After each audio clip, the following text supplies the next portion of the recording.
परीक्षांमध्ये विचारण्यात येणारा प्रश्न जो आहे तो आपण बघूयात.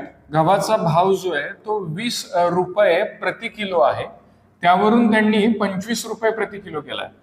म्हणजे तुमच्या गव्हाच्या दरामध्ये भाववाढ झालेली आहे, मात्र तुमचा महिन्याचा किंवा दिवसाचा जो एक्सपेन्स आहे तो तुम्हाला तेवढाच ठेवायचा आहे.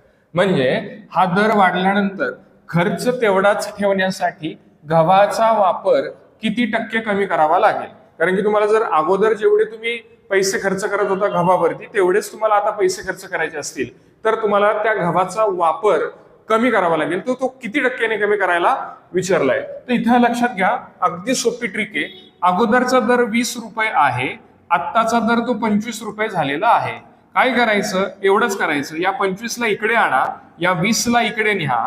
आता लक्षात घ्या, 25 किलो अगोदर वापरत होता तो आता 20 किलो वापरावा लागेल. याचा अर्थ 5 किलोने तुम्हाला घट करावे लागेल. याचा अर्थ 5 किलोची घट होते तुम्हाला 25 रुपयावरती, आणि टक्केत काढायचंय म्हणून 100 रुपयाने तुम्हाला 100ने तुम्हाला गुणावं लागेल. एवढे टक्के 25 चोक 100, 5 चोक 20% गव्हाचा वापर तुम्हाला कमी केलात तर अगोदर जेवढा तुम्ही गव्हावरती खर्च करायचा तेवढाच खर्च आता देखील तुमचा होईल. हा व्हिडिओ तुम्हाला कसा वाटला याविषयी कमेंट सेक्शन मध्ये कमेंट करायला विसरू नका. आणि असेच नवनवीन व्हिडिओज पाहण्यासाठी चॅनलला सबस्क्राईब करायला विसरू नका. So lastly, thanks for watching.